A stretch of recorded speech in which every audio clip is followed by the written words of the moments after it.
Okay, let's take this 1972 Mercedes 280 SE 3.5 V8 for a spin. It's a W108 model. When lights come up, starts nicely. Let's wait for the traffic to go. Into D and off we go.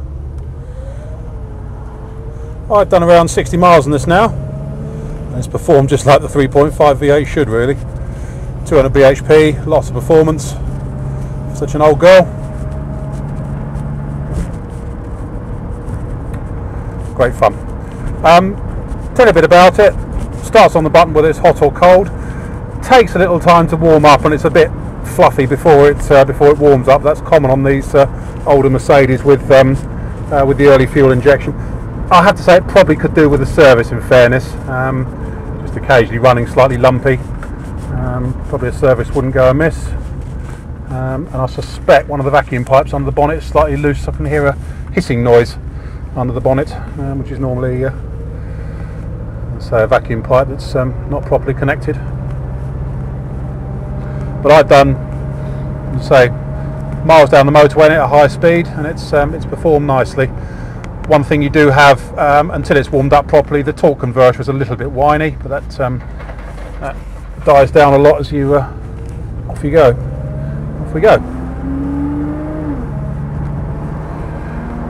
Great performance from the V8.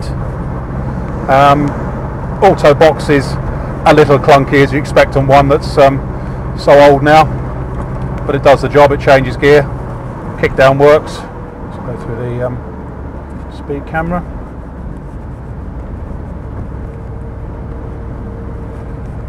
Track's nice and straight, fairly straight. Yep, track's perfectly straight actually. In front of us here, gauge-wise, we've got the temperature gauge, which I've never seen go above 175, which is about halfway point actually. Well, come on, if you're coming through. If you're not, you're not. Fuel gauge and oil pressure gauge, which sits exactly where it should at maximum when we're running. Speedo in front of us is showing 99,000 miles. I doubt that's correct, but you've only got 5 digits on there, so if it doesn't work, it's the clock in the middle of the dash.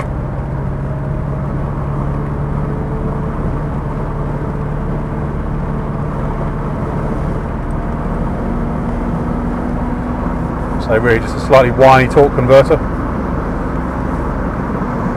Specification here, we've got full black leather, obviously automatic transmission, electric front windows. It hasn't got electric rear windows, although we've seem to have switches there, but they are electric fronts. At some point it's had a cracking CD system put in it by the look of it, but we haven't got the head for the CD player, so I don't even know what type it is, so we need to have that out and replace it, I guess. So we haven't got the head. It's got electric sunroof as well, which seems to work. Obviously power steering, central locking, the front fogs are all there and stuff.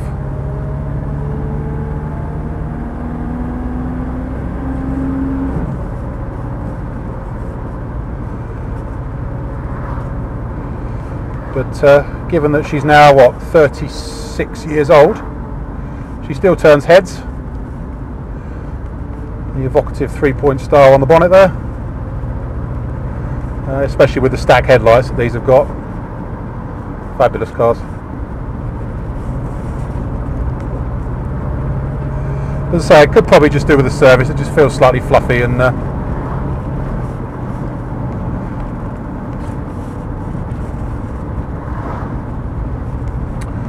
performing perhaps quite as well as it should.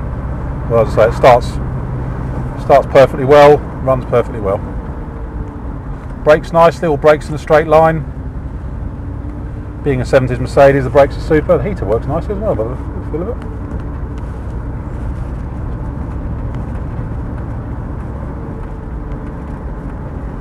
Turn off here. As I say, brakes nice and straight. Changes down.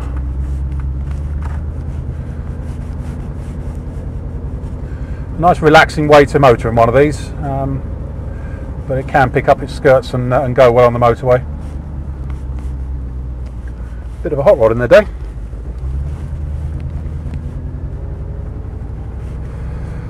Okay, that's about it. My name's Simon. You can reach me on 0771 906 9353 or in the office on 0118 946 3352 if you've got any other issues or queries with regard to this 280 SE 3.5 end.